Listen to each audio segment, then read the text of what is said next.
大家好，到此我们今天呢要跟大家分享的内容呢，其实是承袭着我们前阵子刚好出了一支关于不可换镜头小相机的购买的一些推荐。那在那支影片里面呢，我把定焦的部分呢分成28mm还有35mm两种类型的相机。那时候也提到说，这两个焦段对我来说在拍摄上感觉上还是有点不太一样，所以我那时候把它分成两类。那底下就有蛮多观众就有提到说，就是可不可以再出一支影片去介绍一下，那什么时候会使用到28mm，什么时候会使用到35mm。所以这一集呢，我觉得可以作为是那一支影片的一个延伸。那针对这两个焦段的相机，你在选择的时候，我会怎么样去做选择，以及我会拍了一些什么样的东西。那今天这一集呢，就帮大家简单的去分享一下我自己对这上面的一些看法跟心得。那我们就开始今天的节目。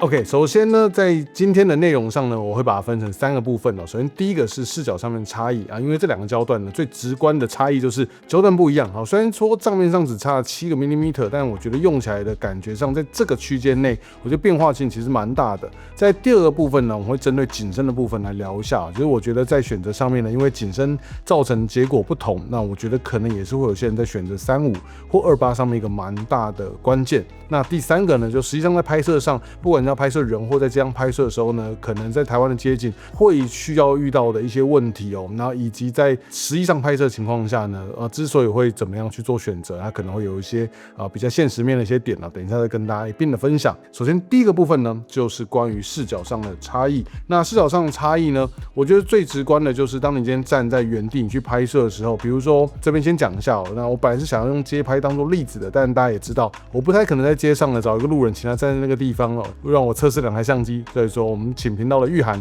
假装一下是路人哦，请他站在一些不同样的场景，让大家实际上比较一下差异。那我相信视角上直观的差异是大家最容易去理解的。我今天使用28mm，因为比较广角一点，所以拍起来的画面呢就比较广一点。那在同一个地方使用35mm，因为它焦段比较望远一点，所以看起来视角呢就比较窄一点。那以台湾常见到一些场景，比如说我们这边有在市场里面的非常狭小摊贩前面拍摄，你可以想象，假设今天走进市场，你要拍这个摊贩，你使用28mm跟使用35mm，看起来的画面上的差异，大概就像画面中的这个样子。那转一角出去呢，在一个比较开阔的地方，今天我们把玉涵放在一个附近有很多纸箱啊，有一些推车之类的地方，这是一个我自己在街拍的时候，如果我看到有一个 maybe 市场阿姨在整理东西的时候呢，我可能会想要拍下来的画面。在这个状态下呢，我使用28mm跟使用35mm，大家可以比较一下，看起来的差异是长什么样子。28mm 呢，就大概比35呢再宽了一圈，虽然焦段只差了7哦，但我相信大家应该可以很直接的看得出来，焦段上造成视角上的差异呢还是比较出来的。那当然你可以说35呢可以稍微退后一点，其实包起来的范围呢跟28也不会差很多，这当然是确实的。假设你有空间可以退的话，在后面这个例子呢，因为比较开阔一点，确实在这个场景下，我用35mm的时候呢是可以往后推一点的。但如果你想要第一个例子，因为像那种比较狭窄，其实没有办法退后的，所以你的焦段呢直接就影响到你拍摄出来的内容。但是呢，这个东西我相信非常好理解，这也不是我今天主要讲的重点哦。今天其实主要讲的重点呢，是我们在拍摄一个固定的主体，同时呢，当我今天把固定主体的大小拍成一样的时候，会造成什么样的结果？其实这个概念呢，在我们之前介绍焦段的时候呢，我们曾经有介绍过这样的事情，但我猜大家可能就是如果不太清楚人也忘了差不多了。那如果你很清楚人的话，那就忍耐一下，我稍微提一下哦。当我今天呢，假设一样是在拍摄玉涵好了，那我使用这2个焦段，我想要把玉涵拍的一模一样大，然后就我再调整我自己的站位。你可以想象，因为28mm比较广角一点，如果我要把它拍的跟35一样大的话，我在使用28的时候呢，我必须往前站1步左右。那我使用35的时候呢，因为它比较窄一点，那我要把玉涵拍的跟28的状况下一样大的时候呢，我必须往后推一点，调整我自己的站位。你可以想象，因为28mm比较广角一点，如果我要把它拍的跟35一样大的话，我在使用28的时候呢，我必须往前站1步左右。那我使用35的时候呢，因为它比较窄一点，那我要把玉涵拍的跟28的状况下一样大的时候呢，我必须往后推一点。在这个一进一退之后呢，你可以再使用2个不同焦段呢，你把你的主体呢都拍成一样大。这时候你可以比较一下2组照片的差异，你会发现在广角的这一组，就是28mm的这一组呢，后面的背景呢看起来是比较宽广一点的。那使用35的话呢，背景比较狭窄一点。那我知道这样子实际上被对比，因为我们在市场拍摄，所以画面比较杂乱一点。那我们没关系，我们用 DOF Simulator 呢，再帮大家简单的看一下哦。我们先可以看到呢，我这边先简单设定一下，我们在全片幅的情况下呢，我们先选择我们的焦段是35mm，光圈不是很重要，我们现在主要是看视角哦。这时候背景呢，我选了一个教堂的背景哦，因为这样子等一下看得比较清楚。然后呢，我们假定我们都要拍摄一个半身的人像，所以呢，我站离它的位置呢，我稍微靠近一点点，靠近到大概到这个位置哦，几乎是一个完整的半身的人像。那你可以看到，我先把光圈稍微缩小一点好了，不然后面稍微有点太模糊了。好，你可以看到现在背景是长这样子，你可以数一下那个后面的那个雕塑的数量啊，我们就以它两侧来看，好像这边有1、2、3、4、5、6、7、8个，左边8个，右边差不多，就是大概是这个宽度。那我们来看一下，当我今天焦段使用到28mm 的时候呢，我如果直接转成28，我们就离这个比较远了。但是呢，我们刚有讲到，我们要把人物拍的跟35差不多大，所以这时候我们需要再靠近一点点。靠近到这个距离的时候呢，你会发现就是人物的大小呢跟刚刚的一样了，但你这时候你会发现后面的背景的差别。刚刚呢，我们只能看到8个这个窗户雕塑一样的构造，但是在28mm 的情况下呢，你不只看到后面的这个窗户呢，连两边的柱子呢，甚至外面的天空呢都看得到。所以这样一比较，你就知道了，在使用28mm 还有35mm，即便你把你的主体拍的大小一样，但背景的宽度呢，其实是有明显的差异的。而这样子的差异呢，尤其在街头摄影或者在拍摄一些人像创作的时候呢，我认为差异其实是蛮大的。那个背景的宽广度其实很不一样，所以虽然你可能是用的是28或者35这两个不同焦段，你都想要靠近人去做一些特写的拍照，但是最终造成的结果就是你背景的宽度其实有明显的差异。那这个差异呢，对我来说，它就是主要会影响我要选择使用28还是使用35，因为我其实蛮喜欢拍摄一些可能带有一些光影错位的场景，或者是我今天想要带到更多的环境。如果有常看我作品的话，大家知道，其实我蛮喜欢带到一个场景中的环境的感觉。所以这时候偏广角的28mm，就我自己而言，在拍摄相同的主题的时候，会再更带有优势一点。我必须坦白说，假设今天你不考虑到拍摄的距离，也不考虑到这些东西，28跟35呢，以视角上来说，很容易可以拍得非常类似。我35只要退几步就可以拍到一样效果。我说如果只着重在于主体上面的话，那28也是，然后稍微靠近一点，可能拍起来跟35其实不会差到那么的多。但当你今天大量的拍摄的时候，你还是可以感觉出来，你越靠近你的主体，背景的宽度啊，就是在28的时候呢，能够比35带到更多的东西。但反之，如果今天你不喜欢带到这么多的背景，你是喜欢拍摄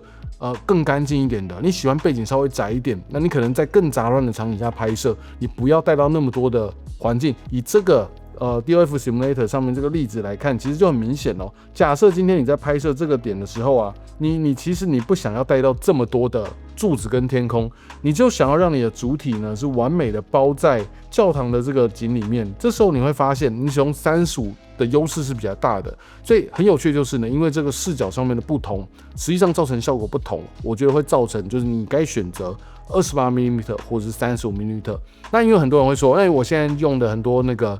小相机也是40，比如说 GR3X 是40，徕卡 Q343是43。那我们来看一下，如果我把焦段转到43就是最望远的那一个，就是徕卡 Q343 43，然后我们同样的拍摄人物的距离呢，我们一样让它看起来是半身。这时候你会发现，后面带有这个雕塑数量呢是1、2、3、4、5、6，是6个，差了2个雕塑。但是你会发现呢，它已经从35呢提升到43了。其实我觉得整个构图包起来的那个感觉啊，没有像刚刚28到35的变化性那么大。我自己的感觉是这样子。当然说它中间差距的焦段的差异的数量是差不多的，从28到35跟从35到43其实都差了差不多的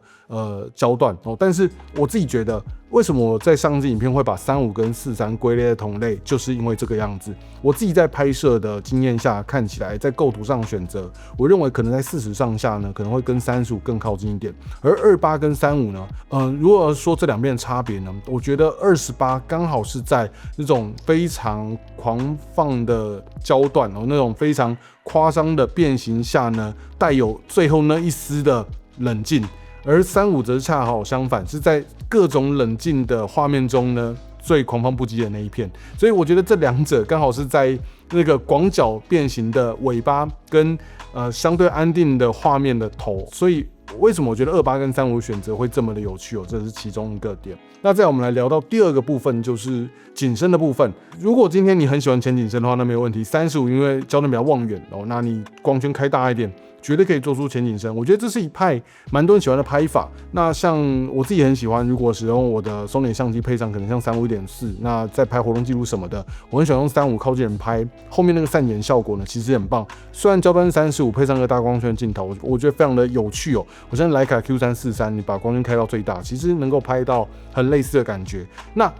所以我觉得前景深的部分呢，我们不需要琢磨太多。那我们就谈一下深景深的部分。如果今天我们要讨论到你今天在拍摄，尤其像街头摄影这种题材，你想要有点泛焦的拍摄，那这个时候你要站在多少的距离来拍摄呢？其实会大幅度的影响到你应该使用什么样的焦段。我们举个例子我简单帮大家算一下，因为今天那个我们就不一一那个列给大家看了。当然我今天使用28mm，我把光圈收到 f8， 因为我想要做一个很深的景深那我街拍嘛，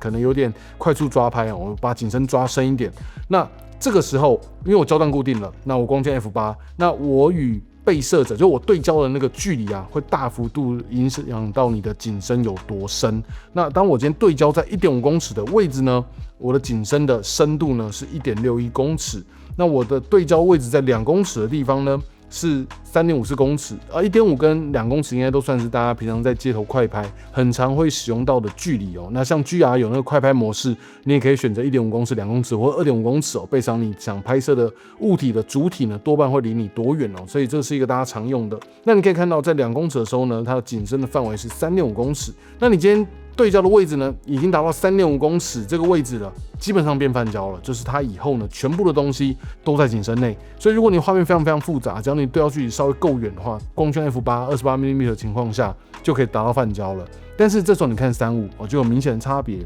在 1.5 公尺的时候呢， 35mm 光圈一样是 f8， 我的景深呢只有 0.9 公尺。在2公尺的时候呢，就对焦位置在2公尺的时候呢，我的景深范围只有 1.73 公尺。在 3.5 公尺，也就是28已经变成泛焦的情况下，我的景深的范围呢是8公尺其实是蛮深的，但是也不到泛焦。我要一直当我的对焦的目标在 5.3 公尺的时候呢，才会形成泛焦。所以你可以明显的感觉到，你使用越广角的焦段呢，当你今天想要拍摄泛焦的影像，就是你不想要对焦了，你想要所有的画面都在景深范围内的话，那你必须要使用到越广角焦段呢，越容易达成这件事情。在35呢，我认为景深都是偏浅的，反之那是它的优势，也是它的劣势。如果你希望景深是浅的，你就是使用35，我觉得没问题。如果你喜欢景深是深的，那就是28。这两个焦段呢，除了视角之外呢，我觉得景深的选择上呢，也是一个考量点，然后背上你的需求来做一个选择。那在第3个部分呢，就是实际上我们在拍摄的时候呢，可能会使用到一些距离，在选择这2个相机的时候呢，会遇到一些状况。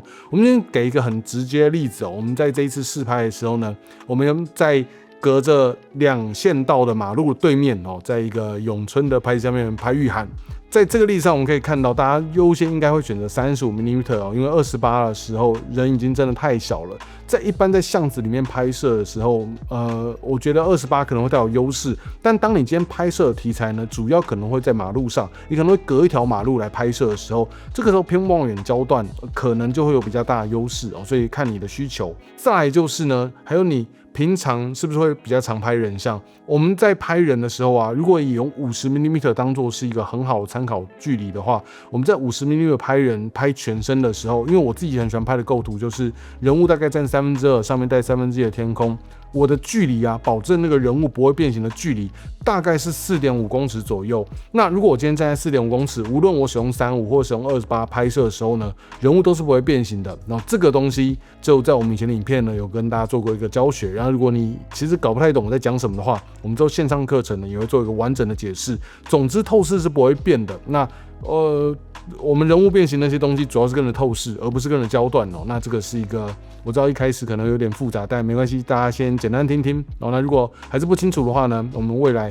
无论是可以购买我们未来线上课程或者是你可以再问我，那我可以再想办法再做个简单影片跟你分享，也是没有问题的。总之呢，你可以想象，当你今天要站在可能3到4公尺左右呢，你在拍摄线条、拍摄人物，那个画面呢才会是工整的。所以如果你很喜欢跟我一样，你很喜欢拍摄这种工整的画面的话，你要思考一下，使用这2个焦段在拍摄的时候，你会带到多少景？那因为我很喜欢人带景画面，所以当我今天站在3公尺到4公尺的时候呢，我觉得我用28mm呢，可以带到非常好看的一个人带景的画面。所以呢，就我自己而言，我其实用28在尤其像台北这种比较狭小巷弄里面拍摄的时候，我认为算是还蛮上手的。另外呢，想要提到的就是我们从刚刚提到现在呢，其实这2个镜头在拍摄的时候呢，都会有非常适合拍摄的距离。那你要怎么样去练习抓这个距离，我觉得也是一件重要的事情。因为无论你是使用28或者使用35，无论是你要去考虑到刚刚提到的景深，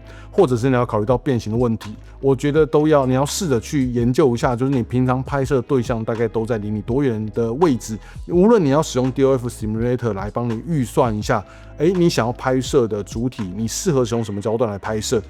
都好。那我觉得你要练习去抓这个距离，我觉得非常的重要。比如说今天拿出一个卷尺那我觉得 1.5 公尺算是一个大家在拍照的时候呢，蛮常会去对焦的一个位置。那 1.5 公尺大概是这么长你可以自己拿卷尺去感受一下，你可以把它抵着前面的墙去感受一下，你平常在街拍的时候呢，距离一般的人的距离是多少？你可以在家里呢，很简单利用卷尺来算一下就是如果今天你在拍摄距离，你今天离人在这个距离下，你就已经受不了的话，那你可以利用反推，你打开你的 DOF Simulator， 比如说如果今天 1.5 公尺对你来说是可以接受的，你可以先把它转到 1.5 公尺，那你就可以在这个地方去调整你的焦段。你可以看一下，在 1.5 公尺的情况下你在 35mm 拍的时候呢，它就是一个半身的人像那你转到 28mm 呢，它大概是会一个从小腿开始往上顶到头的一个人像。那就你可以想象一下，在这个距离下，你使用这2个焦段拍起来的感觉就像这个样子。那如果今天呢，你觉得你可以再带的宽一点，你可以试着在家里呢把它转到可能2公尺去感受一下。如果你家里有 IKEA 的鲨鱼的话呢，一只鲨鱼的长度是100公分，所以你可以想象一下，如果你眼前有一只 IKEA 鲨鱼是1公尺，那你今天有2只 IKEA 鲨鱼呢，就是200，那你可以想抓一下。假设今天你发现2只 IKEA 鲨鱼的距离对你来说是刚好的，你会发现在200公分的这个情况下呢，你在拍摄的时候，你用 28mm 刚好是一个全身的人像。那用35的话呢，它就会变成是小腿以上的这个距离变成跟刚28那个 1.5 公尺的位置有点类似的感觉。所以我觉得可以利用一下你习惯与人之间的距离，以及你想要得到画面，去评估一下你更喜欢拍摄什么样感觉的影像，然后搭配你实际上会拍摄的距离来反推去算一下哪一个焦段会比较适合你。因为我觉得焦段这个东西非常有趣，就是你用久的时候会发现这2个不同的焦段能够带给你在影像上面的感觉，其实在我相信大家这边看一些 sample 照片应该感觉到还是有些微妙的不一样。所以如果今天你想要选一台